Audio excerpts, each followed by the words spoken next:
saya pribadi senang membaca statement yang disampaikan oleh Menko Polhukam kita, Bapak Profesor Dr. Mahfud MD ya. Beliau mengatakan di dalam status Instagram-nya kemarin, pemilu harus lanjut, tahapan pemilu tetap harus dilanjutkan. Kata Pak Mahfud, Pengadilan Negeri Jakarta Pusat membuat sensasi berlebihan. Dan hari ini kalau teman-teman membaca tweet dari Pak Mahfud, beliau mengatakan begini, ini di luar yurisdiksi pengadilan negeri.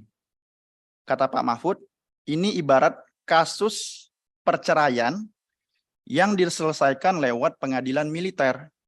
Ya kan? Karena beda kamar, kata Pak Mahfud ya. Dan saya rasa Pak Mahfud nggak hanya menyampaikan itu sebagai beliau sebagai seorang Menko Polhukam, tapi Pak Mahfud sebagai profesor, guru besar ilmu hukum tata negara ya. Jadi saya rasa itu respon yang baik dan timing Pak Mahfud mengatakan itu juga pas ya, karena cepat sekali respon beliau, itu satu hal. Tetapi untuk urusan sepenting pemilu ya, seperti tadi yang Arya sampaikan bahwa ini penting terkait dengan sirkulasi elit atau elit turnover ya. Ini komponen penting sekali dalam demokrasi. Kita juga ingin mendengar pendapat presiden gimana?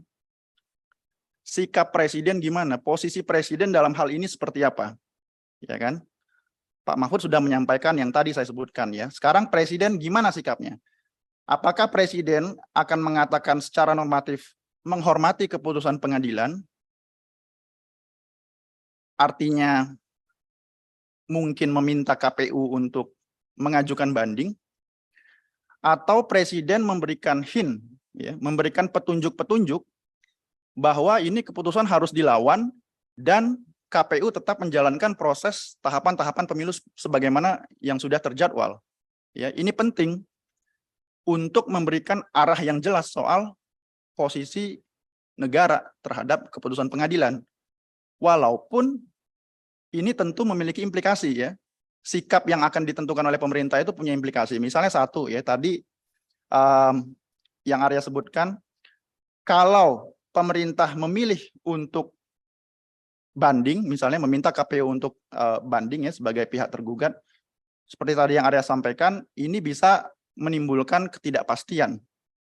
Ya kan, karena proses pemilunya berjalan, sementara di saat yang sama dia juga harus nunggu ya kan hasil dari pengadilan tinggi, kemudian nanti sampai banding ke Mahkamah Agung, ya kan, kasasi ke Mahkamah Agung, peninjauan kembali dan seterusnya. Jadi proses pemilu berjalan dalam situasi ketidakpastian hukum, itu satu hal.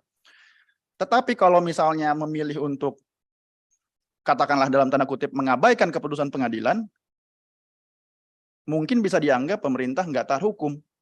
Ya kan, jadi ada mungkin komplikasi atau implikasi yang nggak gampang. Tetapi yang paling penting adalah sikap pemerintah terkait dengan keputusan ini seperti apa. Ya, satu hal.